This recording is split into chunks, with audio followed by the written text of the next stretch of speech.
দিয়েছেন বিজয় বার্তা। ষড়যন্ত্রের মাধ্যমে কখনোই ক্ষমতায় আসেনি আওয়ামী লীগ, মিথ্যাচার ও প্রতারণার আশ্রয় নিয়ে ক্ষমতায় আসতে চায় বিএনপি, মন্তব্য সৈয়দ আশরাফের।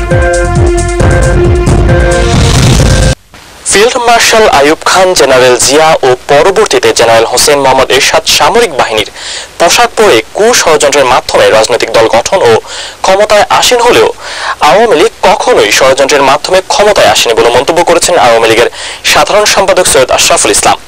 দুপুরে নরসিংদী মোসলেহ উদ্দিন ভূঁইয়া স্টেডিয়ামে জেলা আওয়ামী লীগের ত্রিবার্ষিক সম্মেলনে প্রধান অতিথির ভাষণে তিনি একথা বলেন। অমিত শাহের সাথে ফোনালাপ এবং মার্কিন 6 কংগ্রেসম্যানের বিবৃতি বিষয়ক জালিয়াতি, প্রতারণা ও মিথ্যাচারের কঠোর সমালোচনা করে তিনি বলেন, এতে বাংলাদেশকে বিদেশের কাছে হেয় প্রতিপন্ন করা হয়েছে।